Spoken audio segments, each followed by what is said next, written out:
But it's a good time to remind you, and I think you ought to know, we've got to keep the battle going. We've got a long, long way to go. Yeah, yeah. Don't you cry, brother, don't cry. Don't you cry, brother, don't cry. 'Cause there's a battle to be won, and we've only begun. So don't you cry, brother, don't cry.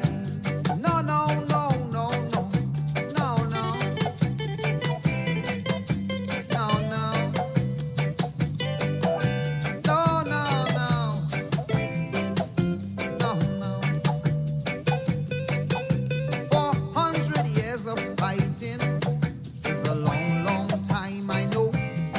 But could you picture yourself fighting for 400 more? I said no war is a good one. Words of wisdom, I'll agree. But if fighting is the only way for us people to be free, no, no, no, no, don't you cry, brother, don't cry. Don't you cry, brother, don't cry. 'Cause there's a battle to be won, and we've only begun. So don't you cry, brother, don't cry.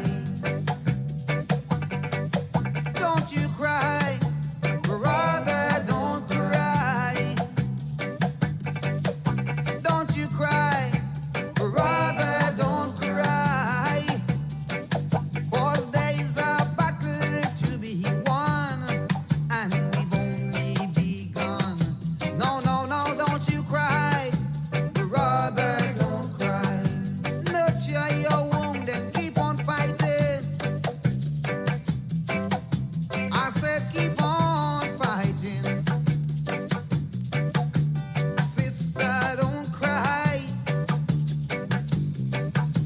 Move on, move on.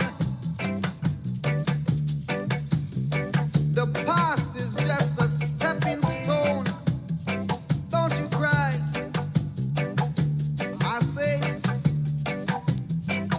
I say, don't you cry. Don't you cry, brother, don't you cry. Don't you cry, brother, don't cry. Don't you know,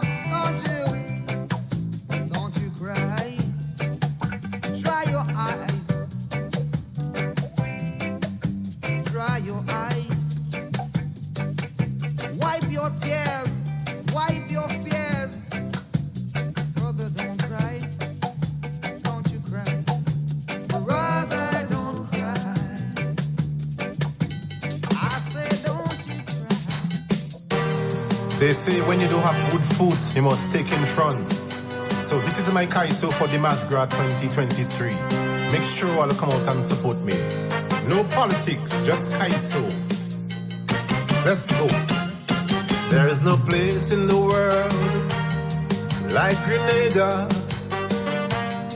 Its people are so unique, so fabulous. They take politics real serious. You can't tell a man nothing wrong about his party. He'll deal with you so seriously, and from there on, you are his enemy. But as man, I must open my big mouth to lament on some things you know about. So the bother come attack me. Don't waste your time on a old jungle like me. Pie in the sky, promises and mama guy. Voters say their expectations were too high. Like the old proverb from way back long. You want to be wrong and strong. Some people bawling with their mouth closed. How they do that, only God knows. Man who could talk, they bawling with their jaws locked. I thought only dummies used to do that. A lady told me she's dying inside slowly, but she don't mind once it's NDC killing she. She said we had enough on the Claudius, So nothing wrong if baby Jesus kill us. All those who claim that they love country more than party. The truth and reality is quite visual and so clear to see. Some things are morally wrong and unethical, are considered as politically essential. Their backs are against the wall, but you still can't tell them they're wrong at all. $2,000 increase on your salary, but you cut for people on by $150. I wonder who advising you. Old people go drag bam bam on you. You promise to improve standard of living, but I'm seeing more pain, hurt and suffering. Would you stop for a while and listen to me? Please don't send one more family into poverty. They're crying with their mouths closed. How they do that, only God knows. They're afraid to talk your supporters on the attack when they say is that, is that. A man told me as a strong foot soldier since June 23rd he ain't make $1. When he checked them, hear what they go say. You was wearing a green jersey one Sunday. I'm a strong supporter of the transformation agenda. It could be done with minimal errors, but tribalism and partisan politics messed up the Congress genetics. Mr. PM, you must stick to your promises. A lot of people voted you on these premises. How could you fool big people so? With pension, permanent, and more money galore. Now they're expecting you to deliver, but your conversation becomes so different. If your mind change, complain and tell us. Remember you are Grenada, Jesus. Good night to Grenada, Carriacou, and Petit Martinique. Once again, it is time for Talking Points. My name is Sheldon Scott. I'm here with you up until the 10 o'clock hour. Saying a special good night to each and every one of you. I hope that you have had a wonderful day today. Yeah, we're taking that one from the top, huh? It's been a while since we played that one, huh? So this is my Kaiso for the Masgra 2023. Make sure all come out and support me. No politics, just Kaiso. Folks, remember to like and share. I'll begin the conversation as soon as I find we have the numbers I'm looking for. Yeah, and it doesn't tell all the numbers. I'm watching and see. Nice. So fabulous, they take politics real serious. You can't tell a man nothing wrong about his party. He'll deal with you so seriously, and from there on, you are his enemy. But as man, I must open my big mouth to lament on some things you know about. So the bother come attack me. Don't waste your time on a old jungle like me. Pie in the sky, promises and mama guy. Voters say their expectations were too high. Like the old proverb from way back long. You want to be wrong and strong. Some people bawling with their mouth closed. How they do that, only God knows. Man who could talk, they bawling with their jaws locked. I thought only dummies used to do that. A lady told me she's dying inside slowly, but she don't mind once it's NDC killing she. She say we had enough under Claudius, so nothing wrong if baby Jesus kill us. All those who claim that they love country more than party. The truth and reality is quite visual and so clear to see. Some things are morally wrong and unethical, are considered as politically essential. Their backs are against the wall, but you still can't tell them they're wrong at all. $2,000 increase on your salary, but you cut for people on by $150. I wonder who advising you. Old people go drag bam bam on you. You promise to improve standard of living, but I'm seeing more pain, hurt and suffering. Would you stop for a while and listen to me? Please don't send one more family into poverty. They're crying with their mouths closed. How they do that, only God knows. They're afraid to talk your supporters on the attack when they say is that, is that. A man told me As a strong foot soldier since June 23rd, he ain't make $1. Good night to you, Marilyn. Them hear what they go say. I got your message. Jersey one Sunday. Let me see who is on the YouTube. Let me say a special good night to you, Dominic. Michelle, Deborah, Vanessa, Phyllis, April, and let me see cousin Coy, Londa, how are you? And Miriam. I see Marilyn. Yes, Marilyn, I see you there. Alban, Hermina, Cynthia, Sherma, how are you? Eliza. And good life. Good night to you. Andrea, Kim, Baby Daddy, good night. Gloria, Devin, Gemma Warwood, good night to you. Shwajan, good night. Gavin, Elsie, Bevis, Natalia, Maria, Maud, let me see, Magdalene, Jillian, Christine, Chanel, Stephanie John, good night. Clive, Roberts, let me see, good night to you. Kathleen, Sky, Agnes, Alan Jones, good night to you and Home Circle. Let me see, Lorna, Henry, Gertrude, good night. Jacintha, Anne-Marie, let me see, Kathleen Ledlow, good night to you. Deborah, and I see Matthew Bowen in as early as usual. Wilfred and Ann Andrews. And over on the Facebook, Bernadette, yeah, good night to you and Phyllis. All right, Candy, Dwight, Kenisha, Junior. Yes, all you saying Junior. That is not the Junior. That's not that Junior George. Or yes, as I met this Junior. There's another Junior George. James, good night to you. Betty Ann Murray, good night. Cicely, and let me see, Mosquito Man, bzz, your day man. Right, nice. Glenda, Amanda. All right, Winnie, Kisha. Sislin, good night to you, Sherms, and Devon Romaine. Boy, you had to give me a call, bro. Nice. Sherms, Louisa, Cindy, good night. Denise, Dwight, let me see, Sharon is there, Amanda is there, Everard, good night. Everard, I ain't find I see you for a few nights, so you was there. Maybe I'm missing you in the thing, man. A man like you, I know you must be around. Right. Curlin, all right, Rodney, Cicely, Denna, Abraham, good night. Monica, Tegua, Denise, Marlene, Joycelyn, Linda, Imelda, Francois, Dwight, yes, I see you there, brother. Ingrid, Betty James, good night to you. And let me see who else is there. Andrea, Denise, Marcel, Ann Jackson, good night to you. Kishon McSween, good night to you. And the entire McSween family. Yeah, I know it goes these days. I know. Leroy, good night to you. Esther Peters, good night. Wendy Ann McGuire, Nursey, how you doing? Yeah, Sherry and Wallan. And let me see.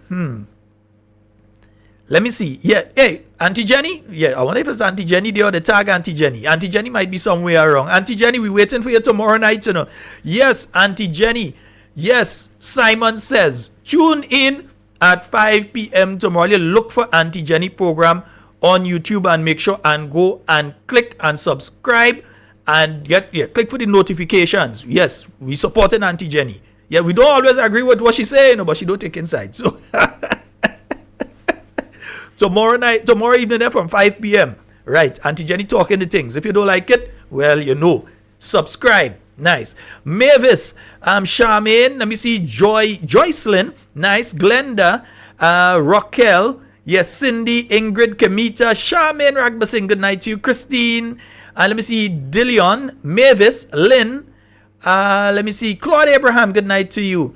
Nice. Joan Henry, good night to you. McLean Mitchell, Jillian Noel, Ellie Noel, and let me see, that whole family is listening here, boy. Chanel, good night to you. Norman, Brave Boy, let's see, Leonard, Sonia, wee papa, I can't finish that list tonight. Cynthia, Olive, good night to all, every one of you folks. Remember to like and share.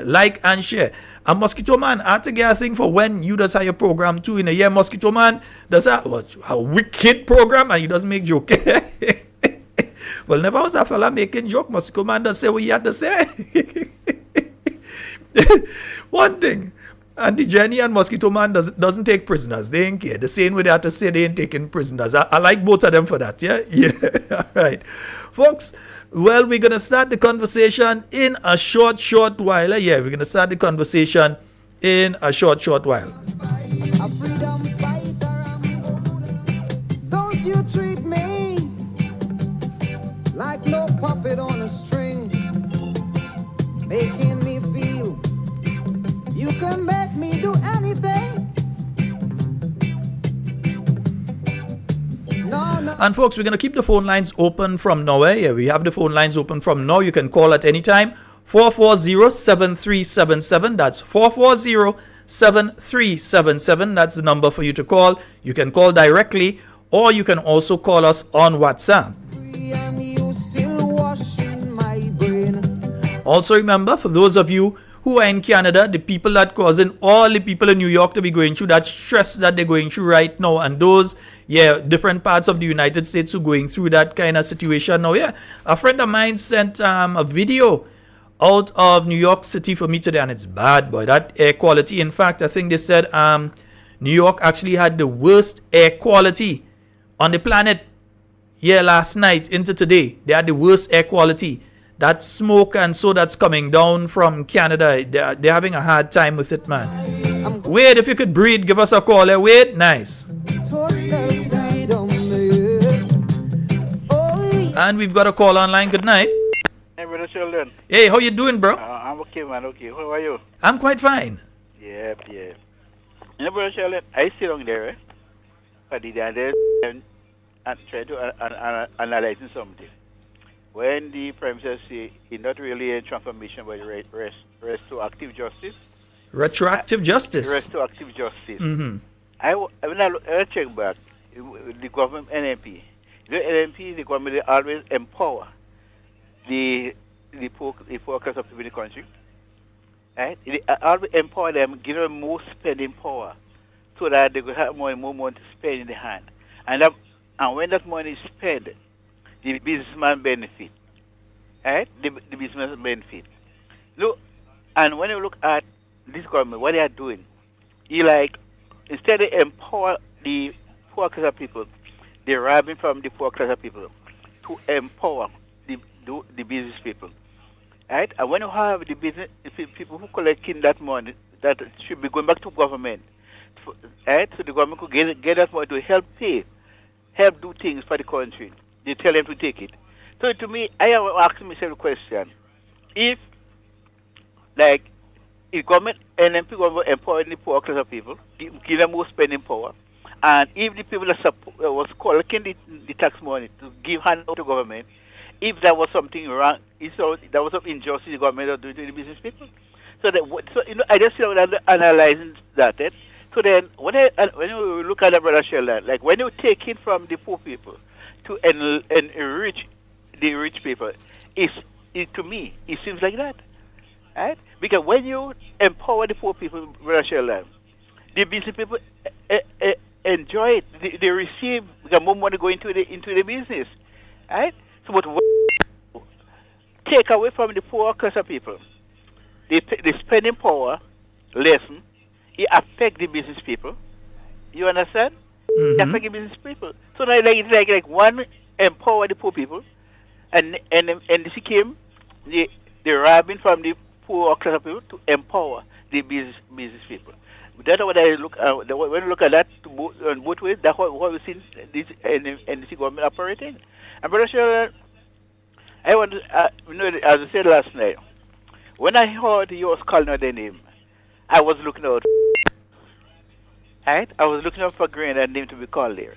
Because based on when I hear some country call, I say, even a country call grain name could call. But when I hear the last name called grain name call, I say, what? Something wrong going on in the country. Right? Something wrong. Because when you look at Trinidad, other country, crime is on the rise. And this country get a visa to travel. Get a visa free. And the Grenada now, in a situation now where they have to go through the procedure now to get a visa to go in Canada. Something must be wrong. Right? Something must be wrong. Mm-hmm. And I do believe the government know what they're doing, and we know what's happening. Right? But Brother Sheldon, they will say whatever they need, that must come into your life. Mm-hmm. We know. Brother Sheldon. So Brother Sheldon, have a blessed night. All right. Thank you very much. All right. And remember, folks, you can also call us on the WhatsApp. Oh, boy. And I just got a call and lost the call on the WhatsApp. Come on, man. You got to wait 2 minutes, man. Let me see if I could call back the person on the WhatsApp there. Yeah, trying to give them a call back. Well, now, like they blocked the tool. Yeah, let me see here. Hello, good night. Hello, good night, Mr. Scott. Hi, good night. How are you? I'm quite fine. How are you doing? I'm good. I went up to the hospital today. I see the rail red up. It read up? The the security guards is in red now, red and black. Oh yeah? What's the lettering on their security uniforms? I didn't really read it because I was busy with my mom, but it's a different company. Okay. It's a different company. The logo, everything is different. Mm-hmm. You know, but I know the company that running it. You know, Okay. because I see that security company other place Mm-hmm. already. You know, and it's a different security company now than the one before they had in the hospital. Okay. But I hope and pray that they keep on some of the workers. Mm-hmm. Mm-hmm. They could change. I don't mind the changing, but I hope they keep some of the old workers and they didn't send home all because I mind the changing. Everybody need a job. I mind the changing, and here's why. You're giving inexperienced people, and I'm not necessarily speaking about the workers here, though many of them are inexperienced in security matters, have never done any training. They did give them a job, and I'm not speaking in general about all of them. There are one or two, but the management in some of the entities now in relation to that security issue are people who have no background in security at all, and it's a serious matter. It's endangering the people who are working at those facilities, the people who are visiting those facilities, and the workers themselves. Yeah? You know, because I saw that today. I saw the unprofessional of the workers, you know, today. You know, Yeah. before the security, before the workers were more professional. You know, they treat the people who come in there, they will show them where to go, you know, but these security, they know, like, they don't care less. You know, they just know they're doing a job. Well, I wouldn't even blame them. They're supposed to go through some sort of training before they're sent there, so I wouldn't even blame them, you know. I would blame who sent them. Yeah, that's true. Yeah, there should be some sort of training, so I would not blame them. All right? Yes. Okay. All right. Okay, have a good night. Thank you so very much. Okay. All right. Right, 4407377. That's the number for you to call and get on the inside. But let me try here again. Yeah. Because when I call any person, I ain't getting them. Then when them calling me, I ain't getting them. And I sure is Wade. I ain't checked the number. I sure that is Wade. Let me see. Yes, I'm pretty sure that is Wade. Hello, good night. Night, sir. Hey. What do you need from me now? But What do you need from me now? I hear right now you're wearing gas mask in New York. That is not true. Who tell you that? They're really blatantly lying. I hear you're wearing gas mask. I see it on the We Noise chat, Yes, you're sir. wearing gas mask. Listen, from the amount of dengue I had going on in Grenada, I left and I came to Canada so I could divert some smoke down to New York to kill the mosquitoes. So right now they're getting free fogging. Hey. They're getting free fogging. All we're talking about killing mosquito, just make sure all you leave mosquito man alone. Alright. Listen, That's a I need good to talk to you mosquito. about Mosquito Man. I need to talk to you about Mosquito Man program. I like to incorporate it in on board. But You could contact Yeah, him. He's on the live now, you know. You could always contact him as well. And I'm told his program is The Buzz. It's on 8 every morning. So yeah, so I'll get Okay. some more information for that. Yeah, but it's on 8 every morning and so. Yeah. Just get me his number and so on. Because I drive. I'm in Canada, but I'm like 10 minutes back to the house. I'm going back in the house. Also, you go in So, Canada and send this thing down the road. Okay, all right. I tell you, I've been up here. I already come up. I've been up here. So Folks, when I realize, you know, they're getting too much mosquito down there, I send some smoke to tell them fog out the mosquitoes. Wade is to blame, eh? Wade is to blame. Wade is to be blamed. Help them. They're getting free fogging. They have to pay for it. They're not, fogging. Mosquito on the rise. We hear you, sir. We hear you. Listen, Mhm. a lot of Grenadians, a lot of folks, a lot of people are concerned because of the countries that was brought in on the list of the visa exemption. And they are concerned because of the fact that those countries have a higher crime rate and the economy is not as strong as Grenada one, and and the history that Grenada has in the past up until now. But they're not understanding that those are not the factors that played that is not the factors that played the role in Grenada not being on that list. The problem that Grenada is not on that list is the country that the current prime minister decide he's going to bring in on the CBI program, and on top of that, wanting to put a passport office in Russia, right? The two countries in the OECS that did not make that list is Grenada and Dominica, because Dominica is the only other country that has the Russians on the CBI program. And I don't think they do, you know. Grenada was the only country. No, well, somebody from Dominica called. I spoke to them today, and they said yes, they did.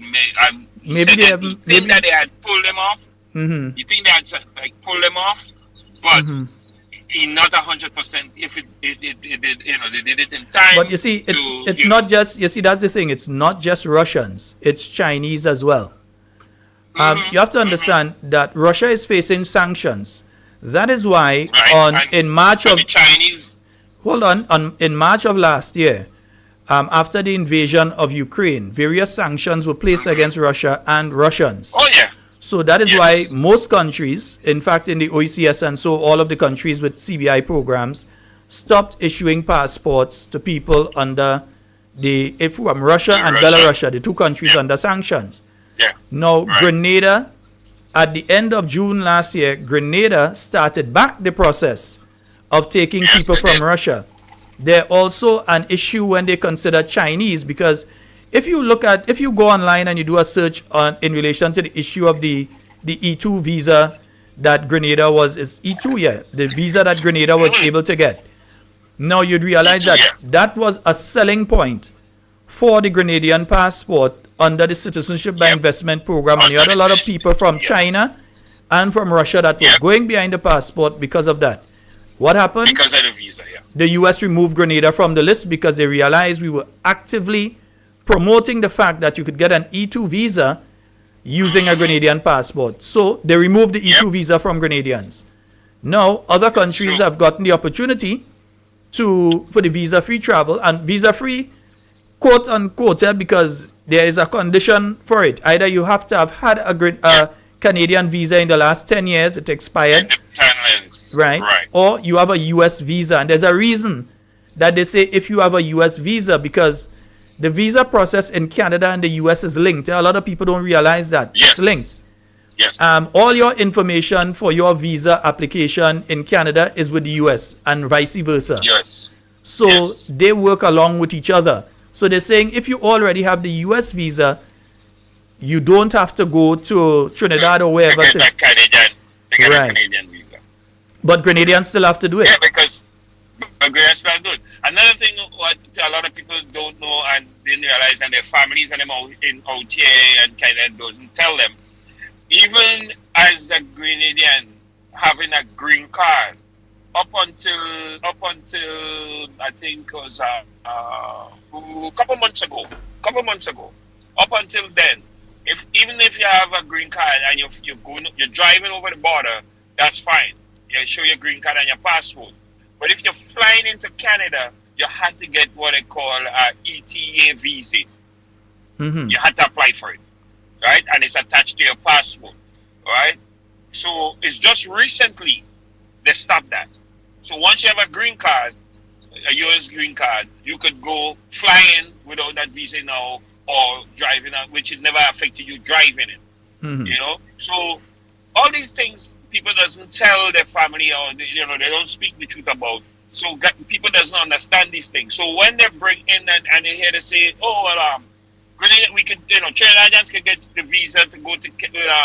They don't have to get visa now. They're missing the same point that you had to have had a Canadian visa within the past 10 years, or you would have to have a U.S. visa. Right? And that is the only how. But you'd know as well that was just the first point, because afterwards what they would eventually do is remove the visa restriction totally, allow you to just enter.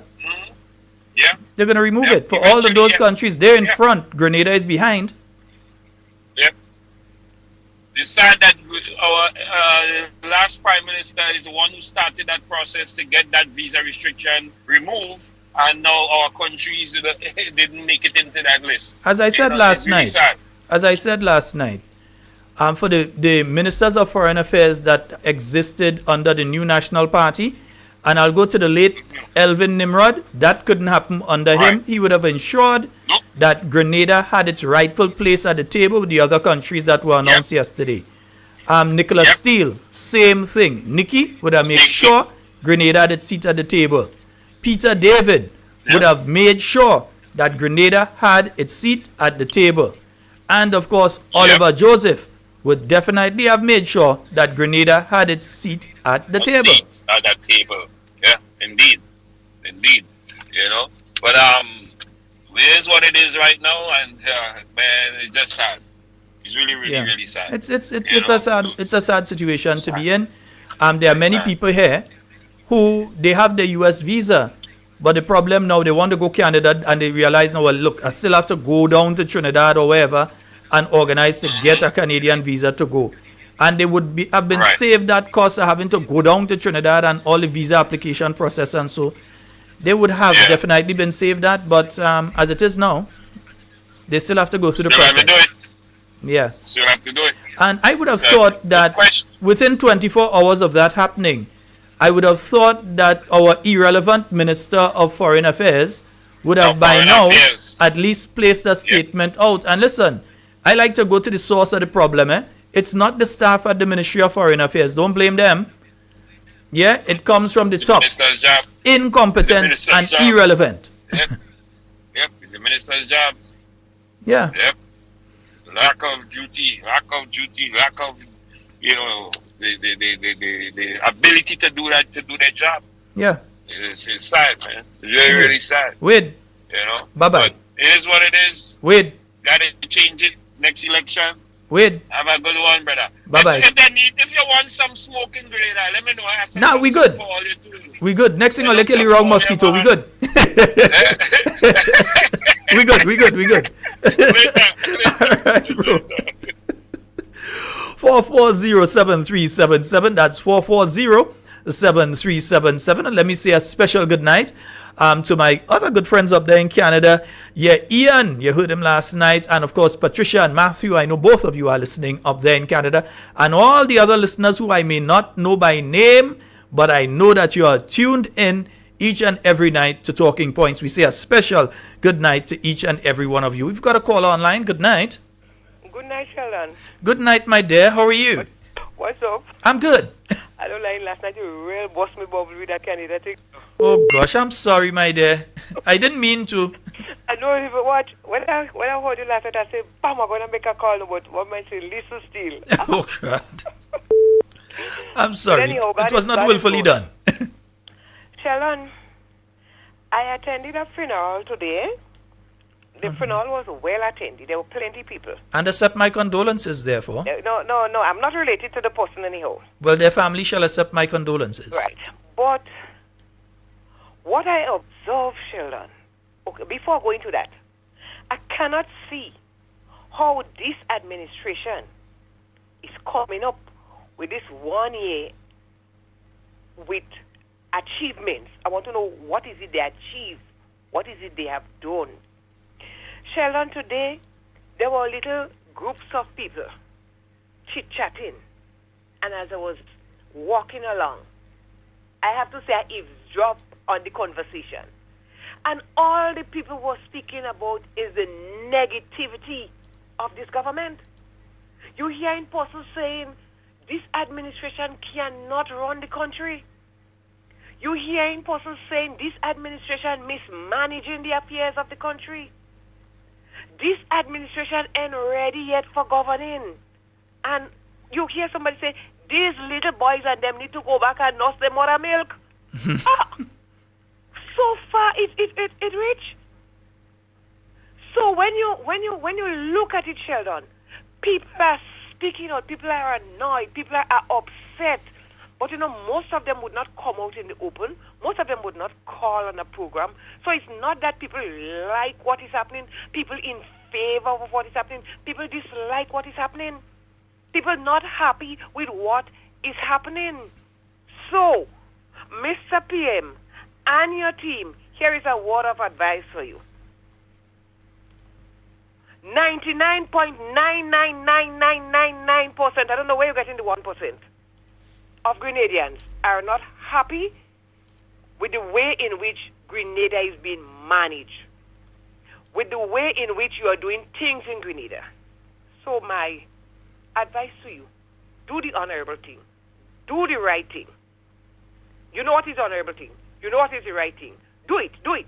I think people are ready. I think people are ready. They are ready. They want to do what is right. Do the honorable thing. Your favoritism, your popularity, I could tell you straight away based on what I observed today, what I listened today, that gone out the window flush. That's not there again. So do the right thing. And I believe there are more who are conversing. There are more who are conversing, not happy with what is taking place in Grenada. Sheldon, you just have to go wrong and go out. There are people who would not call your program. They would not, but that doesn't mean to say they're happy. So they want to end, they see what, blah, blah, blah, blah, blah, blah, blah, blah, blah. Stop it. Stop that nonsense. Stop that nonsense. It's time to stop it. Get out and hear what people are saying. Get out and know what is taking place in the country. Grenadians are not happy with what's taking place in the country. I have full proof of it today. Thank you, Sheila. All right, my dear. Thank you so very much. And of course, 440-7377. That's the number for you to call and get on to the inside. You know, let me play a little tune here while I pull up something here for all. Yeah, yeah, nice. So much people complaining about the government. I wonder why they're complaining when it's only 1 year they spent. They come in and complain to me, which I find strange, because the election victory, majority voted for change. So then I start to wonder, what is some of them seen? Why complain to this fella when they know my color is green? And we have a call online. Good night. Hey, good night, Sheldon. How you doing? Hey, I'm quite fine, bro. Good night to all the Talking Points family and happy pre-Corpus Christi holiday. Sheldon, I saw something the other day that was rather shocking to me. And it wasn't strange, you know. I was in tongue. Right? Mm-hmm. I saw a guy was doing barbering in a market where the vendors were supposed to be. A guy doing barbering with his portable barbering stuff in it. And I was like, wow. You know? Let me tell you something. I will say it again, each and every one of this NDC, for some way or the other, benefited under a Dr. Mitchell administration, be it 2003, be it 1999, be it 2013, 18 to 22. All of them, from Honorable Dr. Mitchell to number 10. So let me tell you, take all your time, all you go learn. And what is happening right now is only a trial in our era. Grenada does what you think. And if you look at all the prime ministers in Grenada, we have 9, I think it's 9. And I think that Dr. Mitchell beat how much leaders already from NDC? The only one he beat is Dr. Mitchell. Except this one. We'll fix that. And to the NDC, if all you don't know, all you keep saying, oh, the 9-6 hurting all year, or the 9-10 hurting all year, whatever. Brother, you all had 3 terms, not consecutively, but you had 2 terms. And it's not people that just go and people vote against you all because your policies, your ideologies, your stupidity. And lastly, Brother Jude Bartholomew, yeah, President of the Teachers Union. Brother, what going on? You okay? Dr. Pancho, help me. Shalom, good night. All right, my brother. Folks, and I just want to introduce some information there. You know, Talking Points. That's why I keep saying Talking Points is not about me. It's about all of us. So one of the listeners just sent some information to me that I did not have. Yeah, I didn't even realize that this was put out today. So let me just show you all exactly what the listener sent to me. So this is what they sent to me. All right. So this is the this is the Minister of Foreign Affairs. Is the what do they call them again? The Canada's High Commissioner to Barbados, Antigua, Dominica, and so on. Yeah. They realize many of us, in fact, all of us, have an issue. So they've put out a release. The High Commissioner to Grenada and so on behalf of Canada. Canada values its relations with Dominica. Glad to announce that Dominica is in the Canadian Plus program for expedite visa processing for its citizens who had Canada visas over the 10 years of valid current visa. And they've done the same thing for Grenada as well. So there's another tweet, I don't have it up here, but there's another tweet that speaks to Grenada.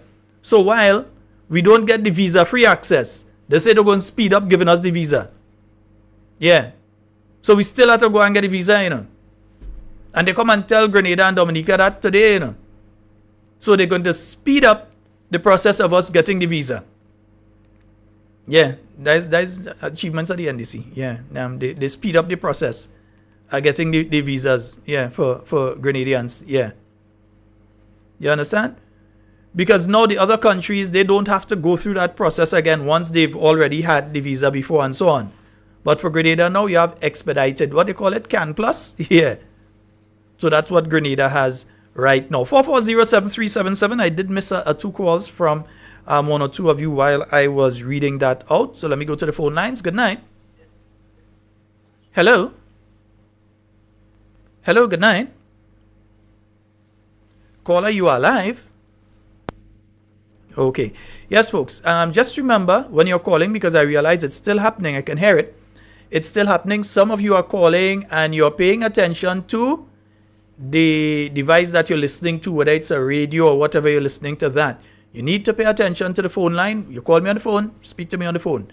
Don't try to talk to me on the phone and you understand.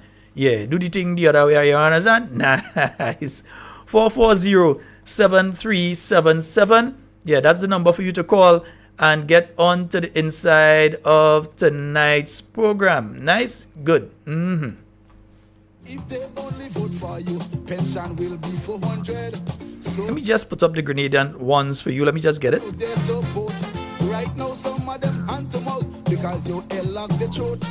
$50 you increase, that's not what you promise. And if they have children overseas, you remove the name from the list. Don't blame me, don't complain to me. We've got a caller online. Good night. Hello, good night. Hello? Yes, please. Hello, Yeah, pay attention to the phone line. You are live caller. Go right ahead. Hello, I would like to speak about the CTEA. About the seat, go right ahead, my dear. I'm kind of disappointed with the Minister of Education because the whole point of CTEA was to get to see what position he was in, and I feel like all the hard work is going down the drain. Oh boy, you're a student, a parent, or you're just interested? I'm a student. So you're actually one of the students that wrote the CPEA? Yes. And you were looking forward? And what about your friends? What are your friends saying about this situation? They're disappointed too because all of us wanted to see what position it would come. Since our school topped the island last year, he was looking forward to doing it again. So I hope he would reconsider his decision. Oh my, I feel very sorry for you all because I know what it's like when you're looking forward to the results and so on. When you go and you know to yourself you mash up the exam. You mash it up, so you're looking forward. Not to jinx it, but it was kind of easy. Oh goodness! And what are your teachers saying? My teachers, I haven't really heard anything from my teachers, but some of the teachers said they were also looking forward to seeing the positions too, so they're kind of upset about it. Yeah, because they know they trained you all, they know they got you all to that point, and they hype you all up into the exam and everything, and now they're looking to see, if we're getting you in the top 10 in the island, the top 20 or so on, and that has been taken away. Yes, it's like all the sleepless nights has gone down the drain. Oh dear, I'm so sorry that you feel that way, my dear. But what I would tell you is that when you go to secondary school, make sure that you put your shoulders to the wheel. You've got to put this experience behind you, but you have to use it as an experience to build on. So you're going to ensure that no matter what, when it comes to the CXC, unless they start to do the same thing there, but even if they start to do the same thing there, that you put your best foot forward. All right? Okay, yes. All right, my dear. And I hope they rethink this entire thing, at least. I hope that they rethink it. Me too. All right, my dear. All right, thank you. Thank you. Yeah, so you heard it from one of the students themselves. That wasn't the minister talking. That wasn't Judas Jude or one of them talking. That was one of the students who was looking forward to her results after doing the exam. They were looking forward to their results. I'm sort of asking the question too. Usually I think it is the first 200 students or so. Those who place in the top 200 usually get the school that they have selected. Now I'm trying to figure out how that is going to work out now. Yeah, I'm trying to figure out how that entire thing is going to work now. How are students going to be placed into the secondary school system? My other issue there, and you would have definitely heard the president of the GUT speaking about that, was one, the disruption that some of the children who are not literate, they have very poor literary. Yeah, they can't write properly, they can't read properly and so on, and therefore they become disruptive. And what they're going to do, it seems, is to just place these students into the schools amongst other students. Now, if you have a class of 20, or you have a class of 30 or so students, and within that class you have 3 or 4 that really can't read properly, they could barely write, but they can't read properly, they can't understand, they are slower. It's not that they're stupid, it's not that they're dunce. People learn at different paces, yeah? While some people might be able to pick up something and learn it in a few hours, there are other people it might take a few days or a few weeks for them to be able to get to the same level, yeah? So are you going to place the students who are slower in the classes with the students who are way accelerated in relation to that? What you're going to do is you're going to be having some students that are constantly lagging behind. Listen, it's not that I don't agree that all students can have the opportunity to go to secondary school. I don't mind that. Honestly, me personally, as an individual, I don't mind, right? But it has to be done in a proper manner. You don't just take them and plop them down in a school and say, well, yes, we achieved that universal secondary education, we send everybody. Just to be able to come and stand up on a platform and say, well, we introduce universal secondary education, every man, Jack, and the brother going. No, it has to be done in a proper manner, right? We have a caller online. Good night. Good night, Shelon. Good night, sir. How are you? Good. All right, go right ahead. Have a problem. Mm-hmm. Somebody told me about this next Sunday, 17, they have it, the fires 18. I didn't know. I was calling him today.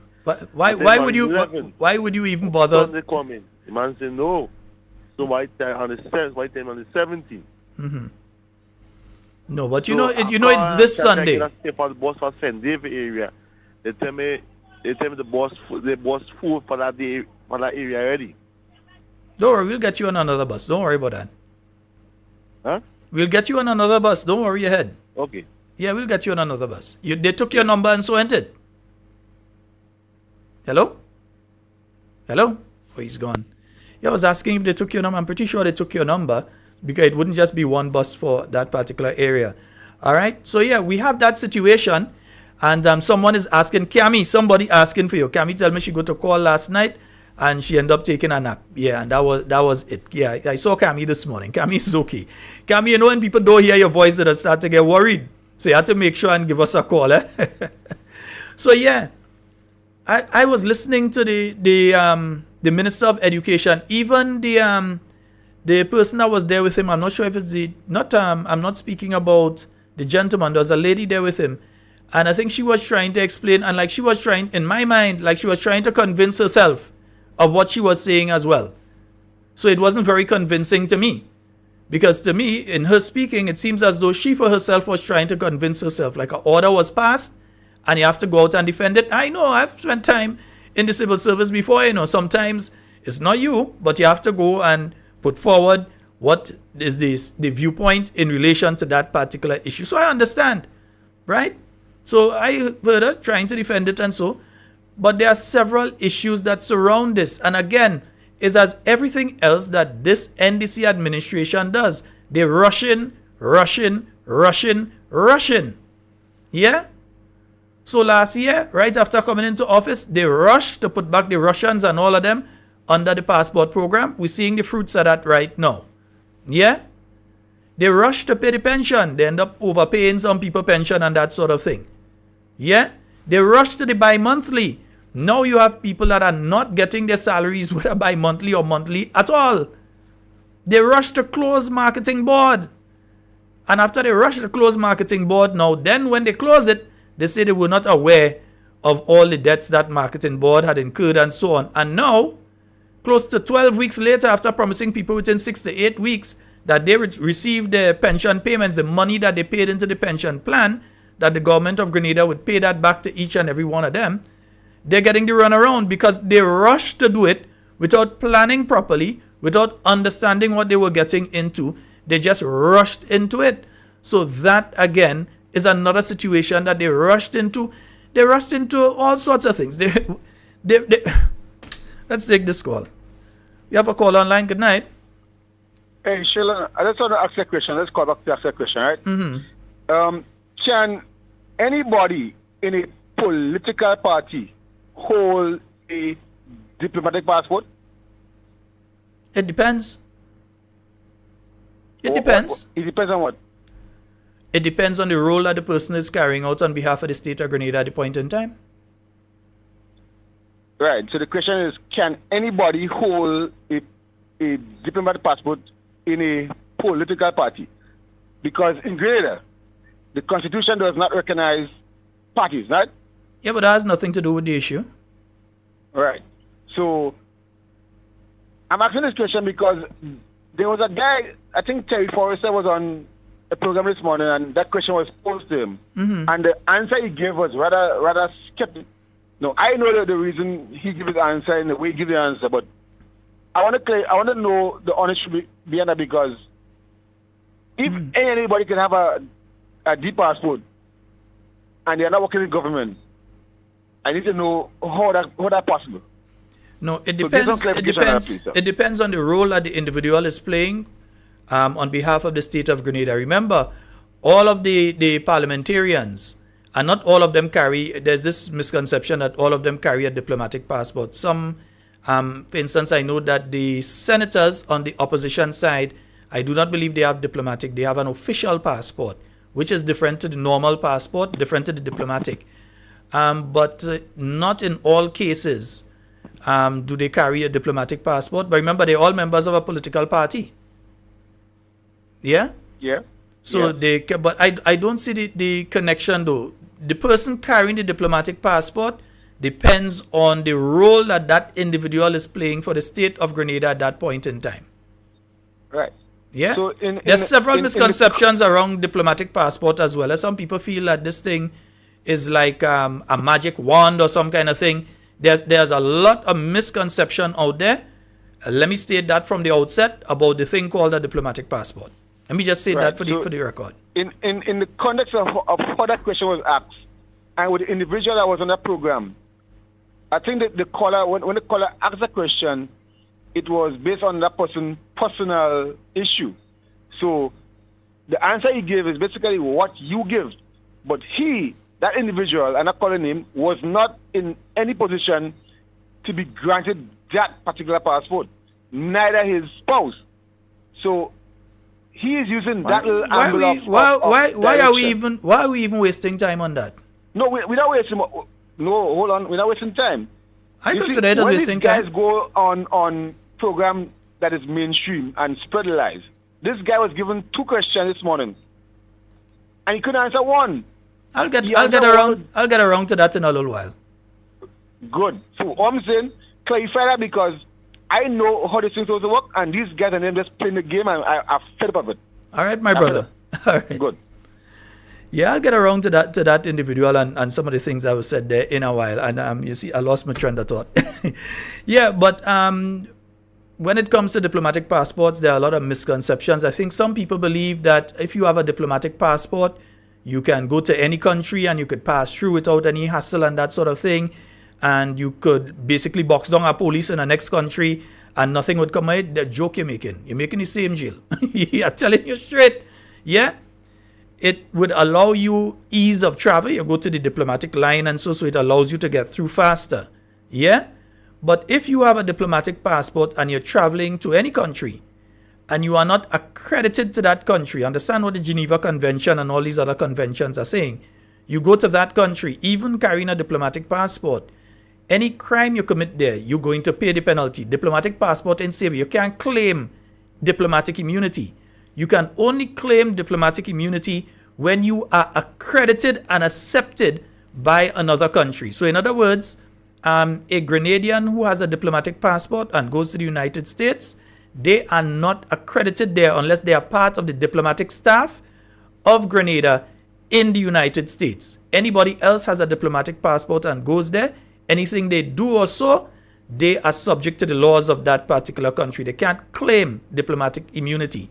All right, so I think people just have to understand, because there's this misconception, oh, you have a diplomatic passport and it's like a super one to just open when it could go and do. No, it is not. Yeah, but again, in many countries, they also have a misconception. So they may allow a person to get away with a lot of these things. Because sometimes, even at the airport, some of the people, they don't fully understand. The moment they see the passport, they just say, go ahead. Yeah? So in some instances, even they don't have a full understanding of the use and the what they perceive as the powers behind a diplomatic passport. But again, I don't see the issue with it. I'm more interested in the issue with Grenadian passports right now and going into Canada. Yes, so let's see what the High Commissioner to Grenada on behalf of Canada said. Canada values its relations with Grenada. Glad to announce that Grenada is in the Canada Plus program for expedited visa processing, while the other countries, they have no visa processing, right? For its citizens who had Canadian visas over past 10 years or a valid current US visa. So if you are Grenadian and you have a valid current US visa, you still have to apply for a Canadian visa. Yeah, you still have to apply for one. While the people from the other countries that were mentioned yesterday do not have to apply. All right? Yes, and we still have not heard from our Ministry of Foreign Affairs in relation to this issue. It is over 24 hours and they've gone on mute. So maybe they might come out some way late on Friday, you know, like to hide down there. So they may come out late. You might see tomorrow or tonight press conference and they're coming out late on Friday or so to come and talk about that one. All right? 440-7377. That's 440-7377. That's the number for you to call and get on to the inside. Yeah, so let me see here. So I would like to read now a press release on behalf of the opposition leader. Nice, yes, I'd like to read that right now. And it goes, former Prime Minister and now opposition leader is concerned about security workers being put on the breadline with arbitrary termination of government contracts. The former Prime Minister and now leader of His Majesty's opposition, Dr. the Right Honourable Keith Mitchell, is deeply concerned about the termination of security contracts with private contractors. In the months following its election victory, the Deacon Mitchell administration proceeded to issue termination letters to all companies engaged in the provision of security services at government buildings, schools, and other public facilities. To date, several contracts have been terminated. Some contractors have been employed for more than a decade and providing excellent service. What is even more concerning to the opposition leader is the number of ordinary Grenadians who are now placed on the breadline in a time when the cost of living has increased, making it more difficult for families to purchase basic food items. Dr. Mitchell said, I think it's grossly unfair that all government security contracts were terminated. In fact, This action contradicts the promises made by the National Democratic Congress during the election campaign. Assurances that no one will lose their jobs and contract workers will be made permanent were clearly not genuine promises to the Grenadian people, but a ploy to win their support.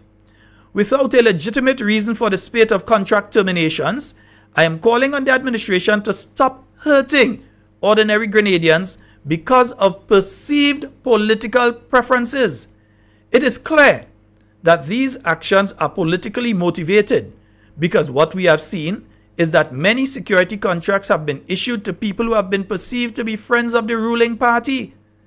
The leader of His Majesty's opposition admonishes the government to rethink its decision and protect the jobs of our citizens.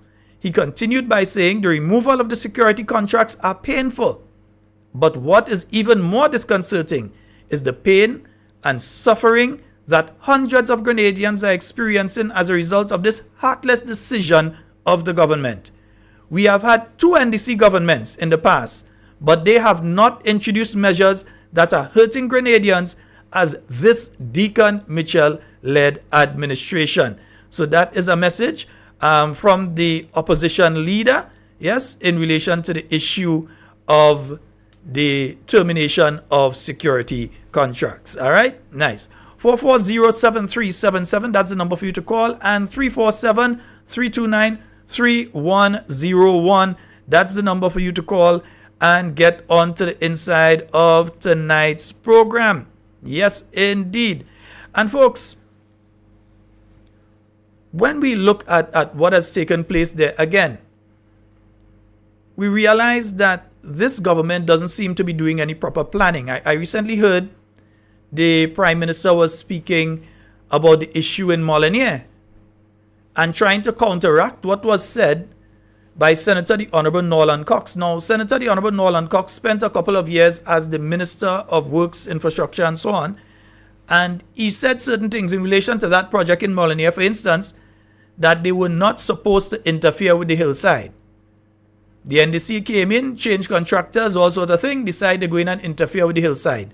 Interfered with the hillside started to collapse, caused the whole problem that they're having there right now that stalled the Molinier project. In fact, had they kept the original plan that was there by the contractor selected under the new National Party and so on, what you definitely would have had happening now would have been the opening of that road. Because what you have taking place now is the Jones Road is having a problem.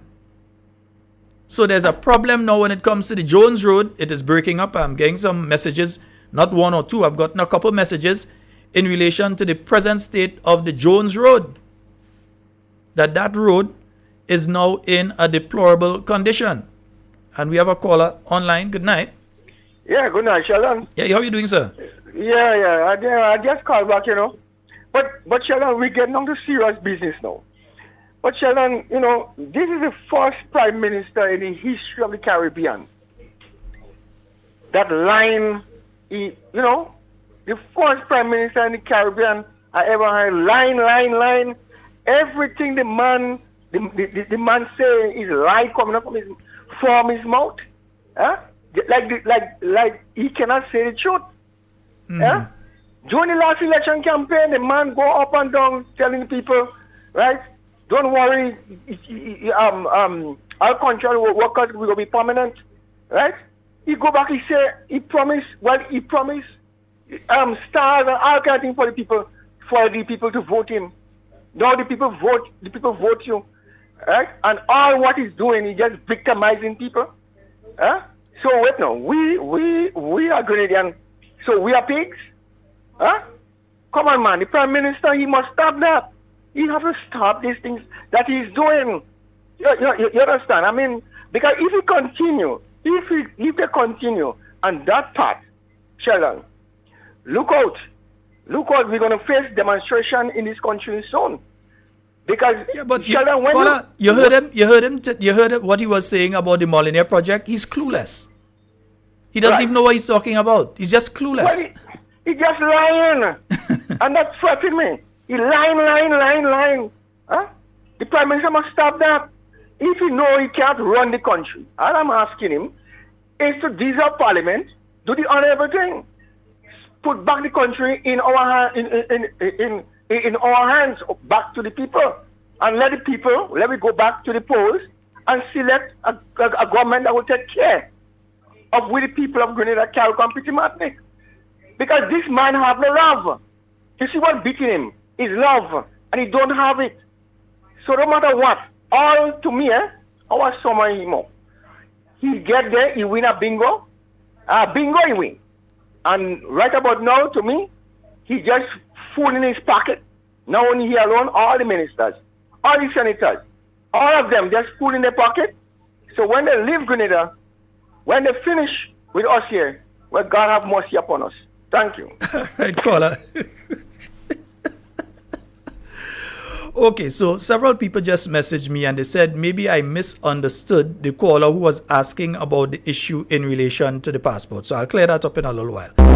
Oops, yeah, I'll clear that up in a little while. Let me just get this caller on first and I'll clear that up. We've got a caller online. Good night. Hello. Good night. Good night, Honorable Leader. How are you? I'm good. How are you doing, sir? Not too bad. And before people jump down my throat, remember I say Honorable Leader, not Prime Minister. And the reason why I say leader, because the Prime Minister follow everything you say. You know, I don't understand what is going on. This morning I was so upset. Mm-hmm. I can't even listen to Parliament anymore. It's embarrassing. It's shameful. I call because the young lady, the young student who called a few minutes ago. Yeah, she's hurt. She's hurt, man. Yeah, and you could tell by her demeanor, she has a bright future. Mm-hmm. When you put your work into something and someone take it away just like that, you know, I just want to let her know that you cannot ask someone to rethink the position when they didn't have a thought process in the first place. Brilliant. You know, how do you expect the teachers, I mean, apart from damaging the students, how the teachers are going to teach them when you have a class of 20, 15, and then you have like 7 or 10 kids who do not belong in that class? I mean, use only one teacher. How you gonna do that? You can't teach students who rightfully own their position, and like you say, those who, you know, are like a lagging behind. And let me interject this, caller. You know what's going to be a problem there? Even if you put a special class in the school and you put all the slow ones there, that class will be looked down on. Of course. So it's how do you do it? You're encouraging a bully situation? Yeah. You know, this, you know, I have nothing against Deacon Mitchell. I do not know the man, but the man is not a leader, and if he has any spine in him, I think it's time for you to speak to his cabinet. If you gotta let go some of them, let them go. Don't take the country down that road that you're going. And my advice to you, take a deduction of $4,000, because the $2,000 you guys take, you didn't own it in the first place. And you're not governing up to the level of the previous administration. So you don't even deserve their salary. I am saddened by what is going on. I just wanted to let you know that. All right. Thank you so very much, caller. We hope to hear from you soon again. All right. I listen religiously. I just don't call. Thank you so very much, my brother. But that little girl that called, I'm sitting here and it did affect me, even though I might keep up the appearances, but it did affect me, huh? Yeah, it touched me. It did affect me. And these are the future of our country. Yeah. Because imagine that there are literally hundreds of others like her out there. That's one. that called, but her friends, she told us her friends feel the same way. And that's just in that school. You could imagine for all the other schools, all the other children. Oh man, Exactly. it's rough. It's rough. It's sad. It's sad. Yeah. All right, my All friend. right, my brother. I'll give someone else a chance to call in. I'll listen in. No problem. Thank you so very much. All right, All man. right, thank you. 440. Yeah, I'm trying to remember. 440-7377. That's the number to call and get on the inside. Now, the caller that called in relation to the diplomatic passport, about 3 or 4 people messaged me to explain what it is that you were asking and that the caller this morning was asking, right? You're asking if being a member of a political party qualifies you to hold a diplomatic passport. No, that does not qualify you. Let me say that clearly. No, just being a member of a political party does not qualify you for a diplomatic passport. It don't even qualify you for an official passport. Yeah? It just you get a normal passport as anybody else. And I do understand where you all are coming from as well when you say that that particular individual, one of the reasons that they are upset with the New National Party is that as a political activist of the New National Party, they had a desire of a political passport, a diplomatic passport, and they were not afforded that by the former Prime Minister. All right? So I understand now where you all are coming from. So the answer is no. Being a member of a political organization does not mean that you could just get a diplomatic passport. No. You have to be, and you don't have to be a member of a political party. You could be a member of no political party. But once you are carrying out specific duties on behalf of the state of Grenada, then you can be afforded the opportunity for a diplomatic passport. In fact, and I'm saying this good night to, I'm sure that I saw the Honorable Clarice Modest somewhere there. I'm saying this to my parliamentarians tonight. Yeah, I think that probably a question needs to be either through the Senate or through the lower house, needs to go through as to a list of all the diplomatic passports issued between the 23rd of June 2022 and the present time.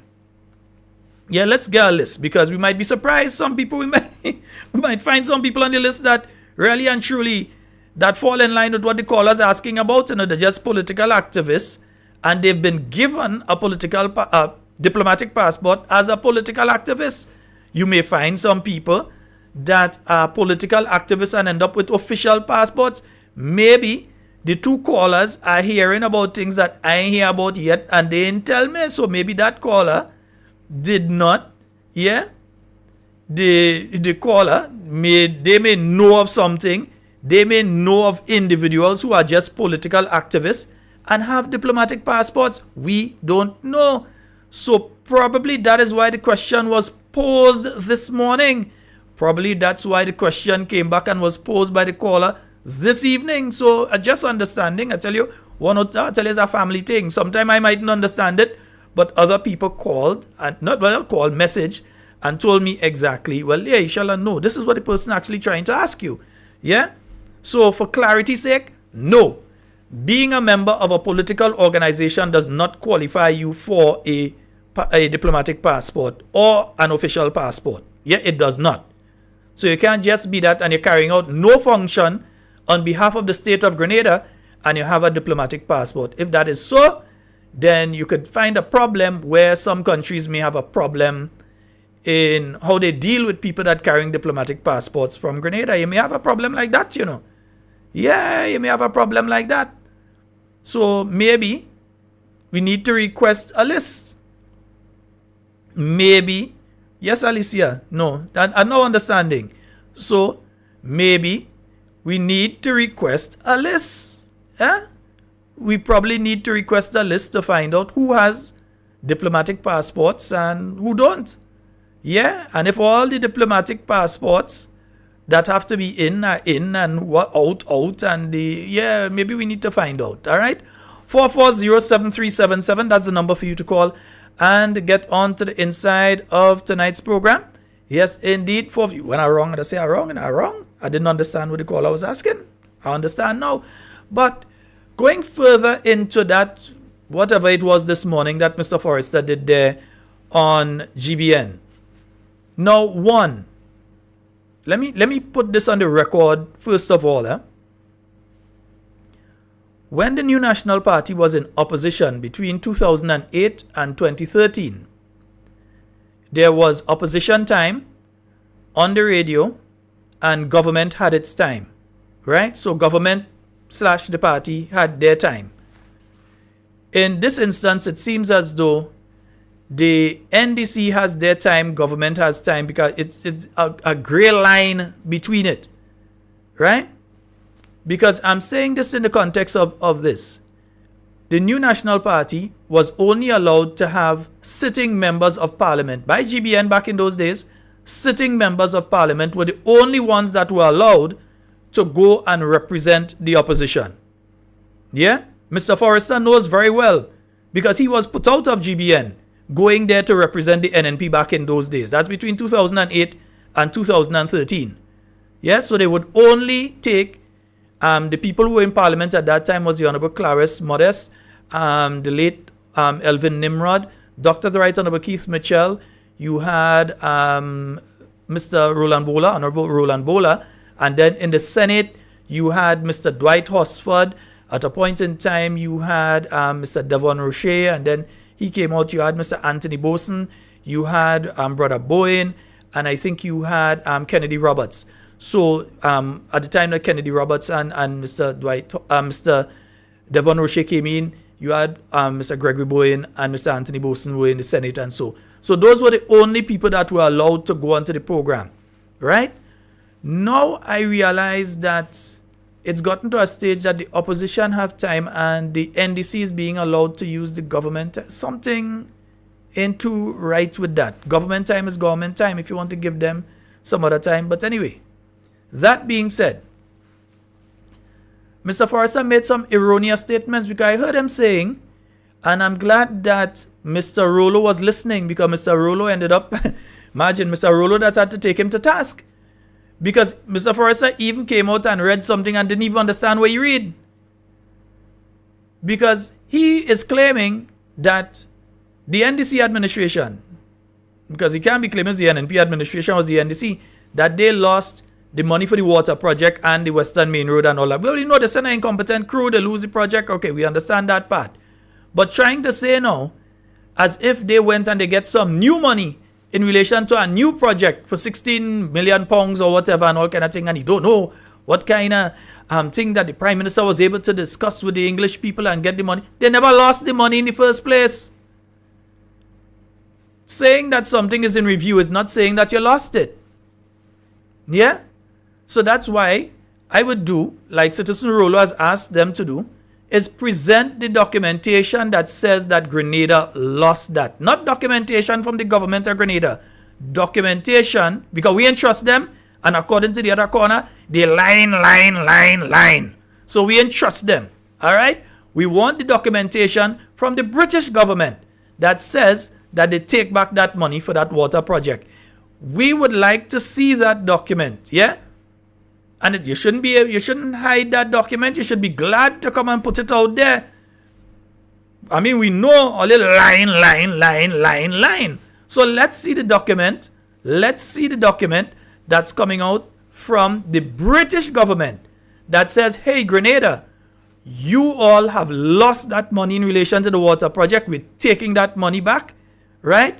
And you all will not be getting that money again. Show us that documentation. I agree. I doesn't always agree with Citizen Rollo. You see, a lot of people that doesn't always agree with these days because they're seeing what's going on, speaking the same language. That's why I said, at the end of this one short term of the National Democratic Congress, there are some people that will be able to continue speaking from a high ground of morality, a high ground of they ain't no hypocrite. Yeah, they'll be able to speak. But there are some other people that will not be able to say anything. There are some people that would have to keep them, they'll bawl with their mouth closed. Because at this point in time, when they ought to be speaking, they're staying silent on all kind of issues. Yeah, we still ask the question, where's Uncle Tilly? We still ask that question, where's Uncle Tilly? I have something to play there, but I ain't have it queued up tonight. But where is Uncle Tilly? Yeah? Mr. Transparency and Accountability. Uncle Tilly, you don't realize that the present Prime Minister of Grenada is also a CBI agent? Or involved in the CBI program? Uncle Tilly, you okay with that? Uncle Tilly was a man, fire a man for a letter, you know. Yeah, the man sent a letter using the government letterhead and he get fired for that, you know. That is what Uncle Tilly fire a man for. He used the government letterhead when he sent a letter in relation to something with a stepson or son or whatever it is. So I can't remember the story fully, but was in relation to a letterhead. Yeah, that man was fired. Yeah, a next man went on a trip and he went there, quote unquote, unauthorized with certain people that Uncle Tilly them didn't like. That man ended up fired too. Yeah? And you had other instances. So you telling me Uncle Tilly mouth closed now? When it came to talk about, oh, who get money from who and all kind of thing, and up to now you can't see the cabinet conclusion. They went and they fined Uncle Tilly wherever he is. I don't know if he was trying not to go to the Hermitage or whatever, but they went and they fined him. And they bring him on TV to come and talk about, oh, integrity, and he shouldn't be accepting this and all kind of thing. They bring him to talk about that. Other issues, once it's attacking the new National Party, the media seems to be very friendly to find him and be able to get him to speak on those issues. But when it is issues on integrity, if there is Mr. Integrity and Mr. Accountability, I would definitely think that in a situation like with these, not just allegations, but these facts, there's not allegation that the Prime Minister is a CBI agent. There's not an allegation. This is a fact.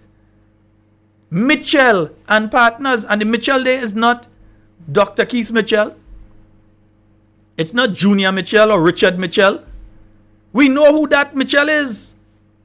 And that Mitchell is Deacon and Miss Mitchell. So when we see on the CBI website, Mitchell and Company, and you take out the email address to think who you're trying to fool, you take out the email address, Uncle Tilly had nothing to say. Uncle Tilly had nothing to say about that, and then even remove the company, you know. Your Minister of Finance is a CBI agent. None of them have given up those things.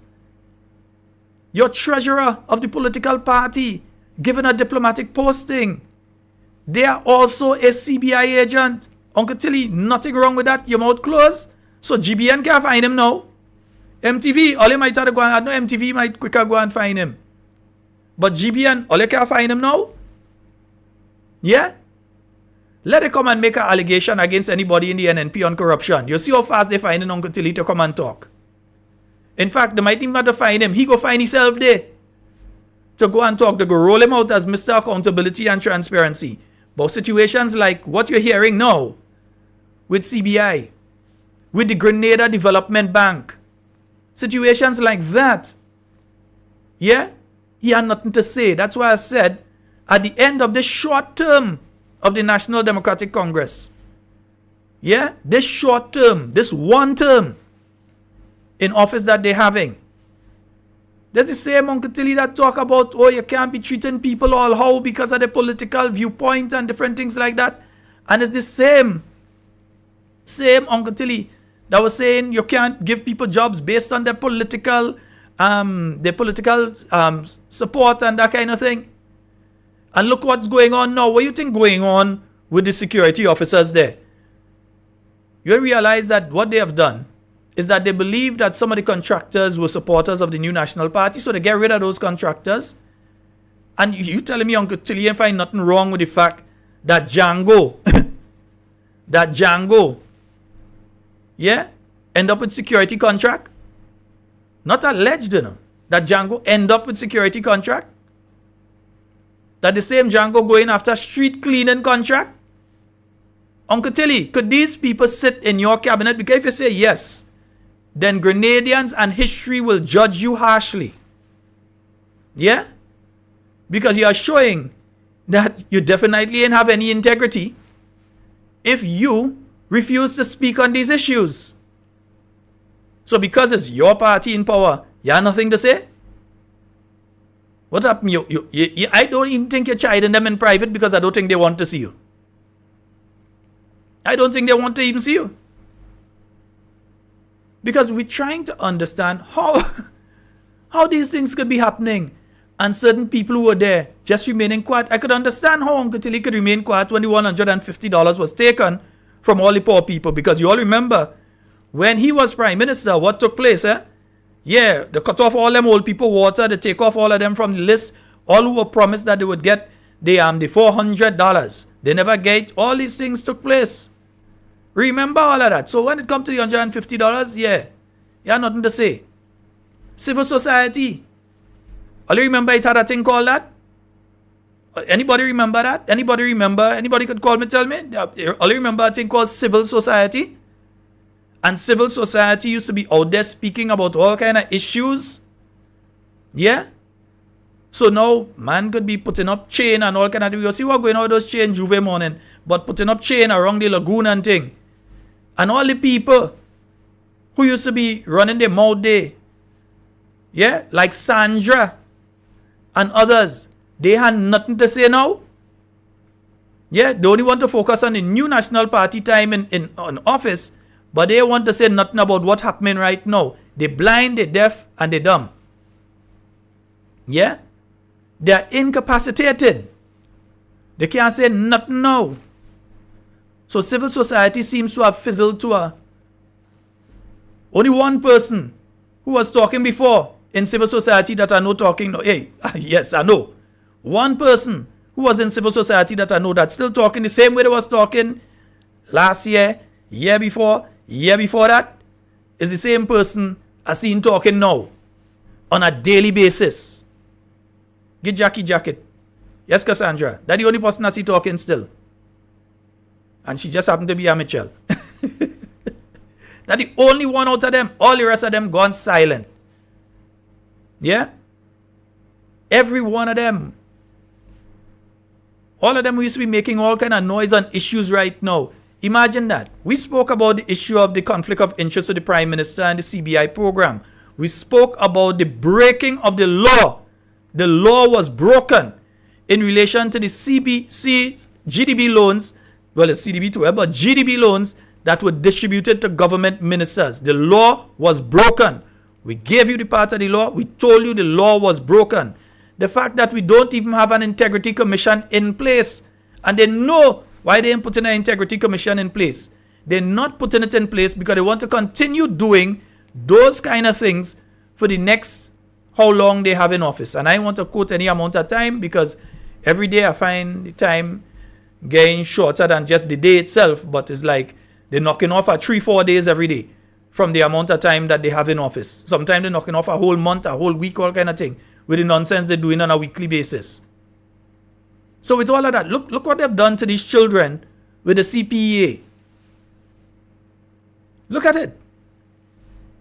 Rushing. They couldn't say, well, okay, we've recognized that there are certain issues and this is how we're going to address it. They could have simply said, we're going to allow all the students who have written the CPEA to go into the secondary school system. That they could have started that way, right? They could have simply said that we understand there has been an error in releasing the scores before, but due to the stage that we are at right now, we will release the scores this year, but next year we'll be taking a different approach. So all the students that are going in now, they know, okay, the scores would not be coming out. You wouldn't be seeing this in the newspapers, the top 100 or the top this or the top that or so. They know they will not be seeing that. And so there's a different expectation. But here it is, you had a child calling this program today and saying how disappointed they are. You could imagine that for the last year plus, because they wouldn't be doing it only in the grade now. They'll be doing it in the last 2 grades. They're getting themselves ready. The teachers have been putting it in their head. Yes, we're going for the goal. We're going for that. We're going for it. Yes, it's like you go on your train. You're well trained. You go down to the stadium. You run all in the park. You run on the beach. You train. You're in tip-top condition. And then they just come and hand you a medal and say participation. You ain't like you run the race, you know. They just come and hand you a medal and say participation. Because they don't want to come and say this one come first, that one come second, and so they didn't even let you run the race. They let you get all hyped up and everything. You come, you start up at the starting line, And then they just pull all you down to the end of it and they hand all you a participation medal. That is what they have done. They hyped up these children. And that is unfair to them.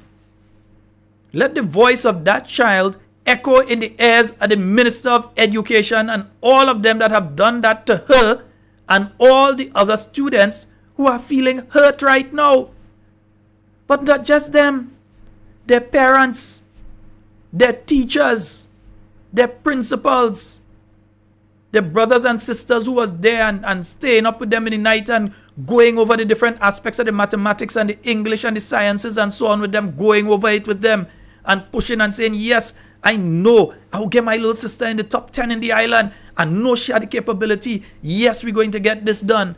And then you're hearing now, well, no, we're taking a different approach this year. Why the hell you didn't say that since February, or you say it since last year or so? Yeah? Why you didn't say that then? Why do that to the children? Why is always some kind of a vulnerable set of people that getting this kind of attack? So if it's not the children, it's the old and vulnerable in the seed program who losing the money. So the elderly, and they come in and ask people who 80-something years old if you're working. Asking people in the 80s and the 90s and the 70s and think, well, if you have a source of income, if you're working and this kind of thing. Come on, man. Some of these people could barely walk out of the house. You go in and ask them that. How does the standard, it improve for a person who is paralyzed from the neck down or the waist down? How do they graduate from needing help under a program like the SEED program? But that's the kind of mentality that these people have out there. That is how they've been treating people and rushing to do this, rushing to do that. So they rush into Parliament, yeah, and they announce, we're keeping the $150. Then when come time to pay the $150, all of a sudden, they ain't paying it again. Because they rush. Everything is a rush, rush, rush, rush. Yeah? So if it's not a rush with marketing board, it's a rush with pension. It's a rush, rush, rush, rush, rush. Now some folks are complaining. Yeah, but that's what we want them to do, Cindy. We want them to rush the hell out. We want them to rush and go. That's what they have to do. Yeah, that's what we want them rush. Rush and go. They rush, rush, rush until they bounce and all. I don't feel that was the first bounce. The bounce before that too. But anyway, we ain't going to get into that. The car was parked up in St. David's. David was fixing it by the side of the road. But anyhow, that the van, yeah, PM2 it was. Yeah, I think that was one. Yeah, so they bounce that too. But it's a rush, rush, rush, rush. And they make you bounce, Papa God, he make you bounce in front of church for you to understand, don't rush. Take your time. Do things properly. And they're still not understanding. Yeah? So now they've disappointed the children. And listen, you see when old people who can't help themselves, like they are differently able, they can't move their body and so. Yeah, you see when they cry and your old people, them and children, you're sour. And it's even worse than that. You see nurses, because some nurses crying right now, you know. And some nurses contacted me between yesterday and today, and up to now they're still saying they didn't see that medication that the minister was talking about. They didn't see it yet. They're still waiting. They haven't seen that medication yet. So the minister said that medication came in last week, and so maybe they have the medication in the storeroom, and maybe they haven't sent it out to the wards. I don't know. I'm just saying, maybe we giving the minister a blind. We saying, yeah, we don't know. You know, he like to roll the eye and thing, you know. Well, you know, we've got the medication last week. Yeah, we know. So we giving the medication. We giving the minister the ably. But how could it be that the nurses are saying to me now that, hey, we know what medication that man talking about, and we still ain't have. Yeah? They're still wondering where it is. We've got a call online. Good night. Sheldon, how you doing, my brother? I am good as usual. How are you doing? Wonderful. I'm very excited. You know, this is why I'm excited, because I love the topic. Mm-hmm. The atmospheric condition right now by me is beautiful. It's wonderful. I just realized the fog and crew ain't get you. They have tried that. They have tried They have tried a lot of things in order to get me out, but it's very hard. It's very hard to get me out, you know. When you have to speak, you have to speak.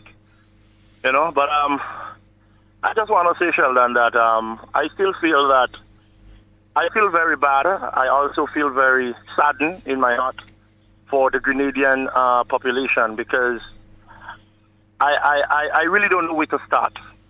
Because looking at this government and the way in which they are handling things, it only shows that they're getting satisfaction seeing people suffer in this country. Because I am still yet to find out what is the purpose of this government that is actually dealing with the internal affairs of this country. And I want to ask Brother Tilly, or Uncle Tilly, or how some people call him. I want him now to come out and speak about the medications that are not in the general hospital. As we speak right now, there isn't antibiotics in the hospital on certain wards. You understand? As we speak right now, there are people who is rushing to go into pharmacies to get antibiotics to bring back for their families to on the water. It's amazing to see what this government is doing. You understand? Just to move further afield in the same direction or in the same breath with health. You understand? You talk about anti-depressants. Is not there. You understand? It's amazing when you hear in two of the most common tablets or medication that is being used in the Monge hospital is not there, such as Haldol and Xanax and so forth. It's just amazing. And this government still continues to do as though like they don't understand how the people are feeling. When you take out $150 from old people, what message does you send? So I want to say this tonight. I don't know if you remember when Minister Kirin had said she had talked about the big dogs. Yeah, the big dogs. Well, I want you to know that the big dogs are the Russians that are going to be coming to take over Grenada pretty soon. And I have no reason. I have no reason to doubt you. Yeah, I'm telling you, these are the big dogs. But something I want to say out there again: wheresoever a Russian lands, it's going to tell you it's going to be catastrophic. Meaning that the Russians don't take things lightly. You see what they do, Ukraine? Think about Grenada. Grenada is a speck of dust in comparison to Russia. And we want to hold Russia. We want to have close ties to Russia. Under the NNP, Kid did not do that. But you have this current Prime Minister, Baby Jesus, as I call him. You understand? Baby Jesus, as I call him. Yeah, because a lot of the supporters of the NDC does believe as soon as you touch his garment that he does be having on, he can actually make everything smooth and dandy. And the same God that they play with, the same God that they take and play with, and making stupidness and bawling about, oh, Jesus Christ with this and that and whatever. We are a Christian nation. The same mouth that say go to hell is the same mouth that come back and say beg pardon. And the Minister of Minister Lactogen, I just call Brother Laco like that, Minister Lactogen, because he's like skim milk. Since he get the house, you no longer seen him. He gone in the wilderness. He gone into hiding. We need to know what is happening with health in Grenada. We need to know. Because I for one, I don't want to fall sick. Because if I fall sick, I know they will surely get rid of that mosquito. You understand? Oh, so gosh. Sheldon is just my 2 pence. If that mosquito... I want Jesus to realize that not just by touching his garment, thing will get smooth. But before... NNP is no... Go ahead. I don't want you to go here. I want to ask you a question because I know several promises were made to the people of St. Patrick, and I know you're very, very passionate when it comes. What's going on in St. Patrick? I haven't been up for a while. What's taking place in St. Patrick, both east and west, St. Patrick on a whole? You're a patrician. Well, let me say this. St. Patrick's west and east are being treated as stepchildren as we speak. All right. I am yet to remember who are the two ministers running up there? Lord. This morning on my program, I had Admiralty James, and he was saying he called a particular minister name, and I asked him, I said, well, I said, I'm trying to remember who are the two representatives for St. Patrick's West and East, because I see you don't see them, you don't hear them. You understand? I was fortunate enough to drive around St. Patrick's on a whole, and there isn't any major development for St. Patrick's. Nothing. What can St. Patrick's West and East minister say that they have done for St. Patrick's that they can refer to? Nothing. Not a thing. Right now, these people and them, when you see them in the vehicle, they're driving more fast than anything else. Glass are wind up. You understand? St. Patrick's is really bad.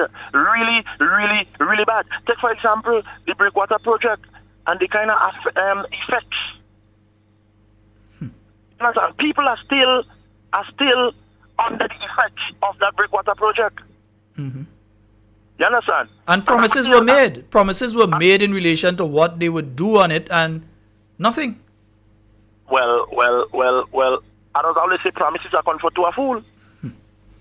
And speaking of the word fool, I must be a fool among fools, because I don't understand how could you say that you're going to do better than the previous government, but yet for all you are making worse. So St. Patrick's has nothing going on for it as we speak. Nothing whatsoever.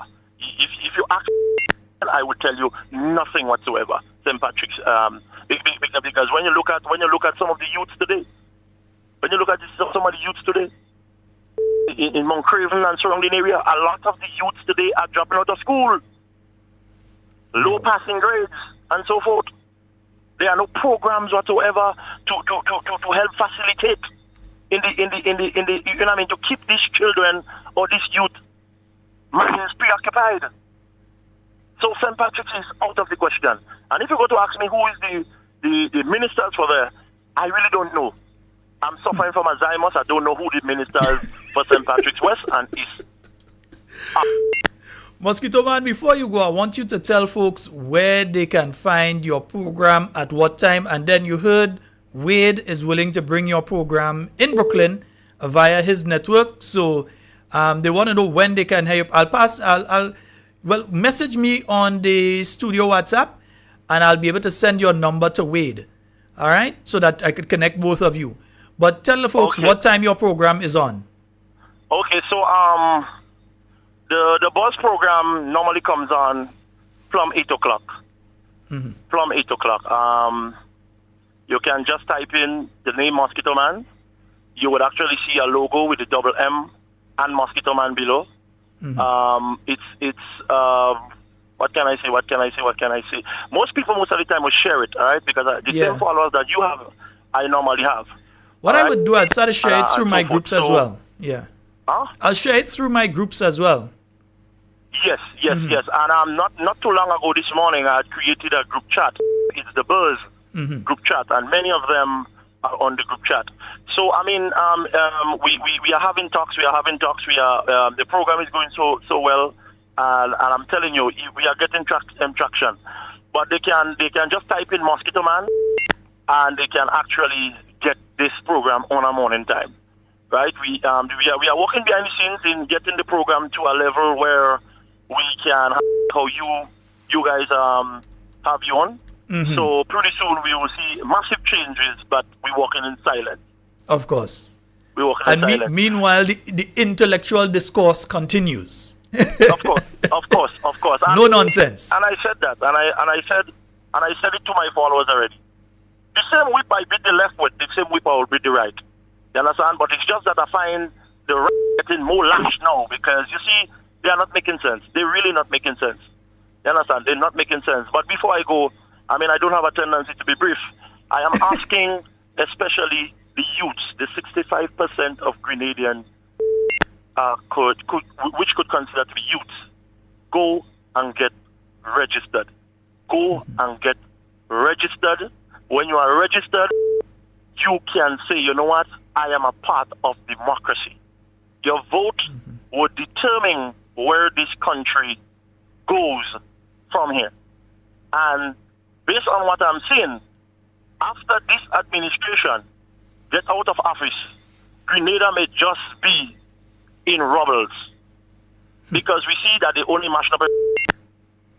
Anything these people can touch is to mash up. So, Sheldon, I don't want to stay too long. Mosquito Man, call again. Make sure you call us again. All right, brother. All right, brother. All right, thank you. Folks, that's the Mosquito Man. No, the Fogging crew didn't get him. So we have a caller online. Hello, good night. Good night, Sheldon. How are you, brother? I'm quite fine. How are you doing? Thanks be to God. Good. All right. Go right ahead. Yeah. It's just as the last caller was speaking about the antibiotic situation at the hospital. I met a family friend, and they're relating to me a situation with their dad who they took to hospital for prostate problems. And she said, well, they inserted a catheter in his whatever genital and sent him home without any, and they say usually as a procedure like this you need to be given antibiotics.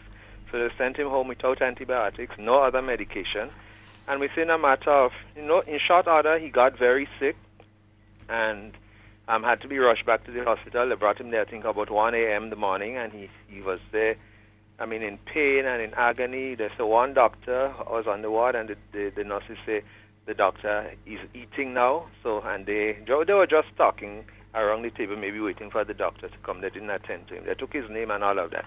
But she further said that he crying out in pain, and so eventually he said, let me go home and die. So he said it all morning into the next morning, into the day. Some parts of the day. And she said eventually they took him away from the hospital and brought him to a private doctor who was just about leaving his office. And he said, I can't see him now. But when he saw him in so much pain, he looked at him and he said he came from the hospital in this state. And they said yes. He wasn't given antibiotics, and he said doctor was so furious, he asked them to give him a report of all the experience at the hospital. She said he wrote it down, and she don't know what he'll do with it, but she was saying that he said this is a severe case of otitis or whatever. The man's testicles are hard and swollen, and he's a fair-skinned man, all red and emblazed, and so she was very, very disappointed, with the treatment meted out at the hospital. So when this talk about medication has arrived, and I don't believe that, because the poor man, the doctor eventually gave him a prescription. They were able to get whatever medication they had to get. But that is the situation people are facing at the hospital. So all the talk about medication, come and hospital is all nice and dandy. It is not true. And that's my contribution. Thank you. Thank you so very much, caller. Yeah. And again, I saw a note a short while ago from a viewer on, I believe it's Facebook, and they were saying they came from hospital today. They did a surgery and they came from hospital, and it's now a situation where the nurses were going from ward to ward trying to see which ward they could get particular medications on.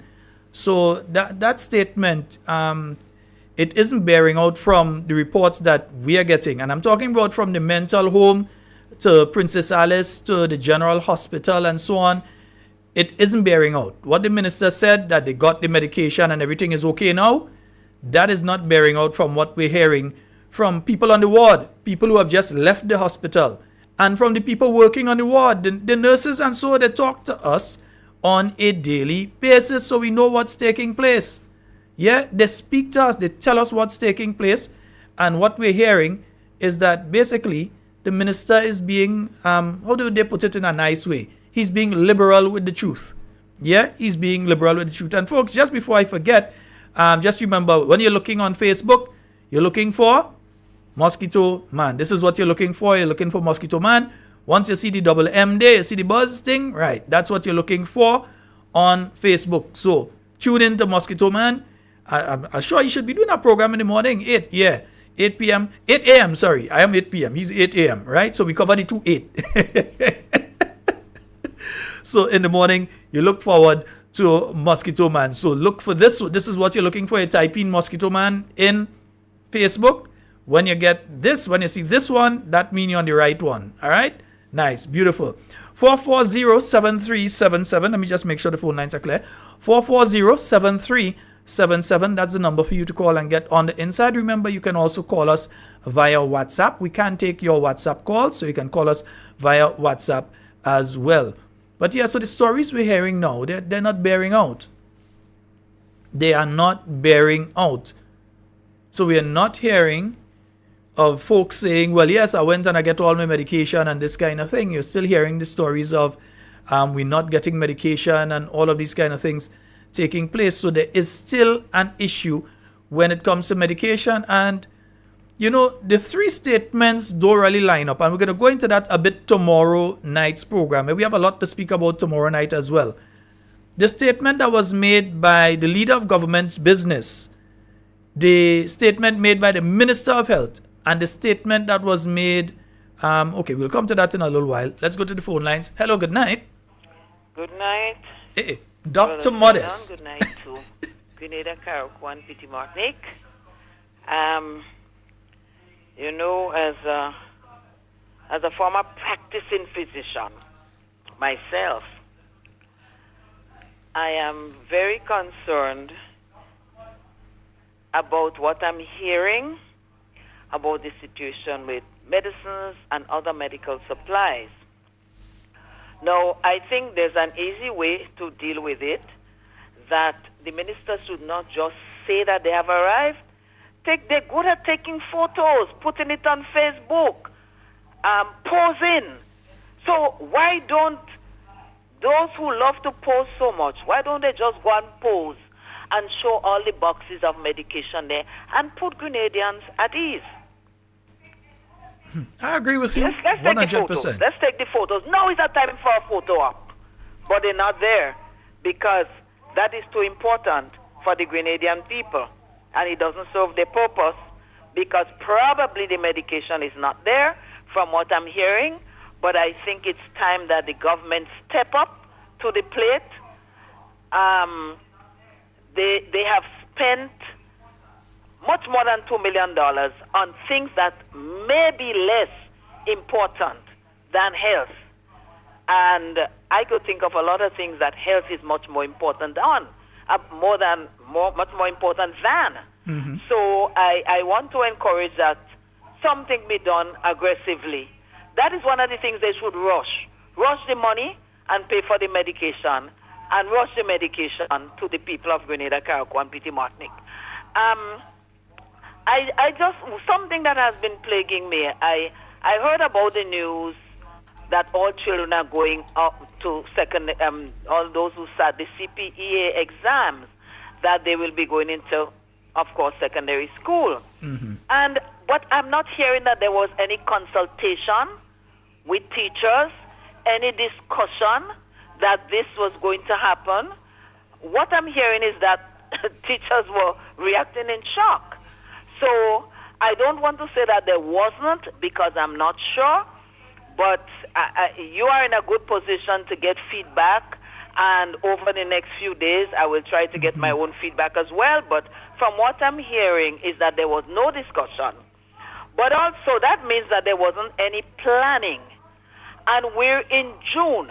And if you want to start that in September, there are a lot of preparations that need to be made. And I was a teacher as well, qualified too.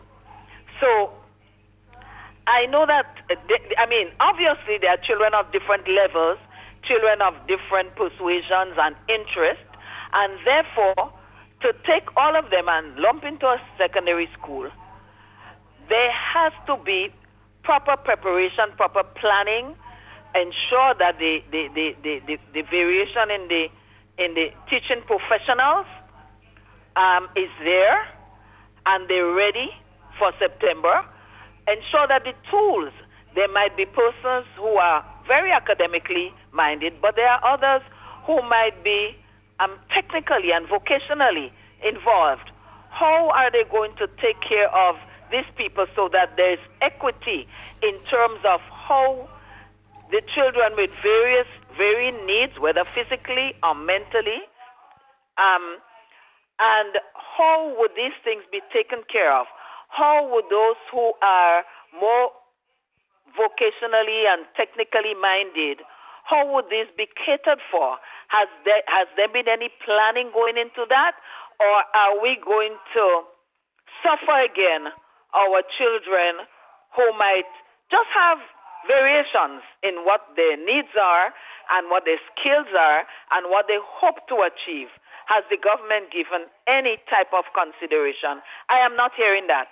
I am just hearing that this was dropped down on us, again, as so many other things. And one wonders, there might be benefits in putting all of the students through secondary school, but there can be no good benefit by just taking them and dumping them into a school just to satisfy whatever I don't know, whatever I think it's a narrow political agenda as far as I'm concerned. Whatever That's what I put it agenda as. is, just to satisfy that. And I'm getting that feeling, and it's very troubling that, again, our children, our nation, our vulnerable people are just being treated as prawns in a game. And it's time that government sees our people as needing the attention and the proper consideration that we all deserve. Thank you and have a good night. All right. Thank you as well for calling us. And folks, I really want to say something here when it comes to this particular issue as well. Huh? When the issue of medication was raised about 2 weeks ago in the parliament of this country by the Honorable Clarice Modest, as you just heard her speaking, she's asked about the lack of medication. I was trying to find the statement that was made by Mr. Telesford in relation to that particular issue, but for some reason I'm not seeing it on my system here. But there was one statement that was made by Mr. Philip Telesford where he was saying basically that it's only 6 medication. Remember that, eh? Philip Telesford said only 6 medication that was missing. He talked to the minister and it's only 6 different type of medication that was missing. You all heard it. I heard it. The same way all of we hear big dogs, we heard him say that is only 6 medication that was missing. And that how they met some bills there going back to 2021. This is what he said. I was looking for the actual statement to play it. You know, I like to play the things for you. And that's how they're going to pay what deserves to be paid. So that was just about 2 weeks ago. Last week, Mr. Dennis Cornwall was on to the point last week, Wednesday. And he was making a similar statement about there were bills dating back, in his words, years. There were bills dating back for how many years? And again, also making a statement that they're looking through the bills to pay what deserves to be paid. We heard Mr. Cornwall and we heard Mr. Telesford again in the same way that all of we hear big dogs and we didn't hear big boys. All of us hear it. Nice? Then this week, so that's 3 weeks, eh?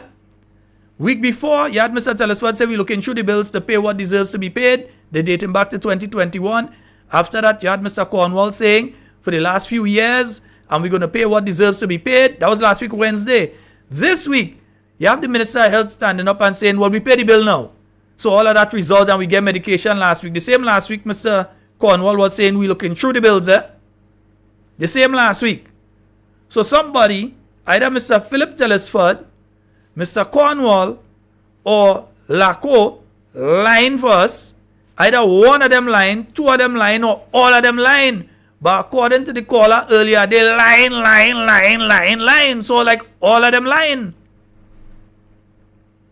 Am I lying? No. We're going to play tomorrow night. You know. I know that I have Mr. Cornwall here, but some people just tell me they don't want to see Mr. Cornwall.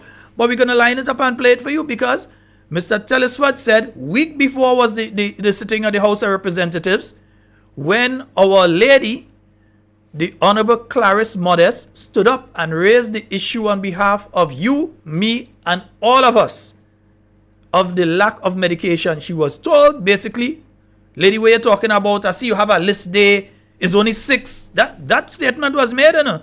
I see you have a long list day, it's only 6. Well, how come Mosquito Man was able to name certain medication that they don't have in different facilities? And I know that it's much more than 6. Down to drips they were short on. And probably still are. Yeah? They were short on things like morphine and so. In other words, you get in an accident and you go to the hospital, they didn't have the morphine and so to numb the pain for you. The medications that they had to have in the maternity ward. They did not have them. People were being sent back from. So what they're trying to say? They're trying to say that the nurses and doctors at the hospital facilities lying. Are they trying to say that they are the ones lying and they're sending back people and they have the medication but they're just sending back people by telling them we don't have the medication to do your surgery? Is that what they're saying? They're trying to put the blame on the nurses and doctors and so on and say that them that lying? Well, we got to discuss that one. I'm going to play all three of them for you tomorrow night. We're going to go over it, isn't it? We're going to play. You know, we ain't just saying it. We're going to play it. So we're going to play all three of them for you tomorrow night. We're going to play, first of all, we're going to play our lovely lady, the Honorable Clarice Modest. We're going to play when she asks the question. So because we want the context. We're going to play when she asked that question and the response she was given by the leader of government's business after I think the Prime Minister kind of nudged him in relation to medicine. Right, that's Mr. Philip Telesworth. Then we're going to play what Mr. Cornwall said last week, Wednesday. That was the middle of the week already, and they said they got the medication last week, and he said we was looking over bills. So I don't know if they was looking over bills on Wednesday while he was talking. They was looking over bills. They pay Thursday, and the medication come in on Friday because it don't work so. So somebody was lying. And then the minister comes and say, well, we get medication last week, and that problem is over now.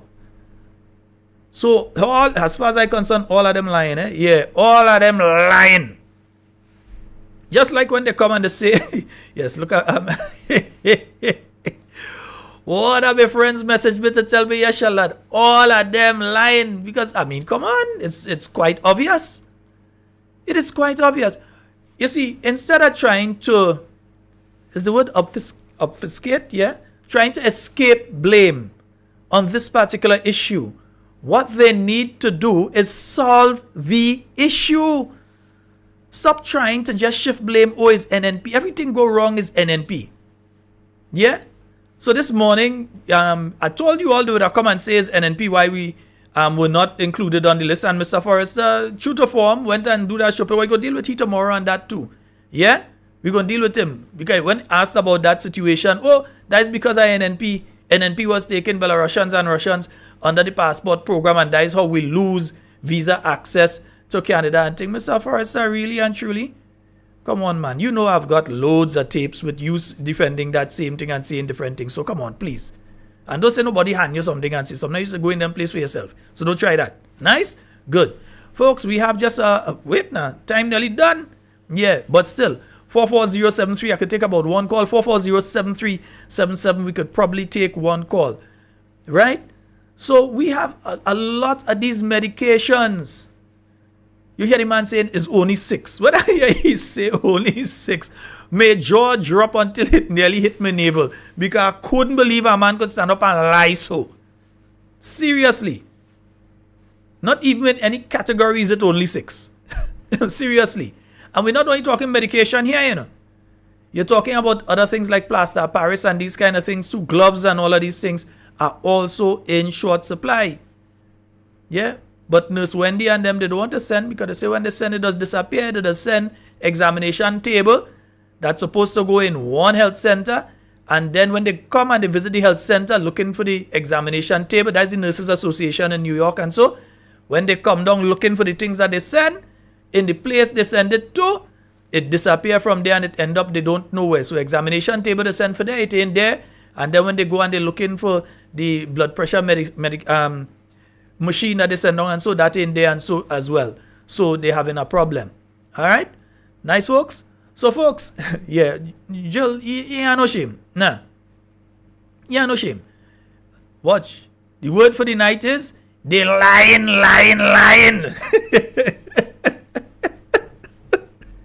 Anytime they talk, they just lying. Yeah? And while them lying, there are some others who know they're lying, but they wouldn't do like Mr. John Rollo, or Citizen Rollo as he likes to be called, and call and say, hey, all your lie. all your lie. Give Jackie jacket and Joan she blouse. At least he does call and say it as it is. You might not always agree with him, and I definitely will never always agree with him. But on this one, he's correct. They're lying. All right? They're getting to the stage right now, it's been difficult listening to them because they're just lying. All right. Folks, just remember, for Grenada to progress, we must get rid of the Congress. That's all the time we have tonight for Talking Points. It's been wonderful being here with you. And we hope to interact with you, God's willing, tomorrow night again on this program. Remember, in the morning, 8 p.m., you should be having the buzz. Look out for Mosquito Man. And Mosquito Man, we go talk and thing. We'll try and get you on the YouTube and we'll fix you up, man. Nice. So remember, in the morning, you're going to have Mosquito Man at 8 a.m., sorry. And then at 5 p.m., you have Auntie Jenny. Yes, you have Jenny. She's going to... all your miserable soul, right? We have Auntie Jenny at 5 p.m. tomorrow. All right. So, in fact, I want on the Talking Points Facebook page, we're going to try to put up the links to Mosquito Man and to Auntie Jenny and so on, so that you could go there and you could get... I know she'd like we call her Auntie Jenny, you know, but Jenny Simon. Yes, Simon says. We're going to put up the link for that. Yes, we're putting it up. Yeah, she had no friend. She gained everybody. She gained an NP, NDC, GULP, everybody getting last same way. She had no friend. Yeah? So I don't mind. I'm putting it up. All right? Let folks go there and think. I ain't saying don't listen to not. Listen to everybody. All right? So, folks, that's all the time we have for tonight, and everything you say and do it safe and secure. We want to be speaking to and with you and not about you. And somebody asking for a big tune, we will give that. I want to go and play that tune. Yeah, I feel I'll play a tune here. And I hope that the NDC listen to this tune very much, because it explains the anatomy of what they are going through right now. So let me just play a tune for them there. You understand? Nice. A oldie but goldie.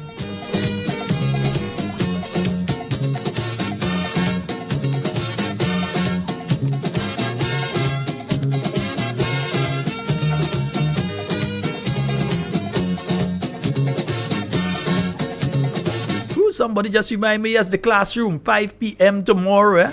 Don't feel it because it's a holiday that we taking a day off and all are we walking. They send me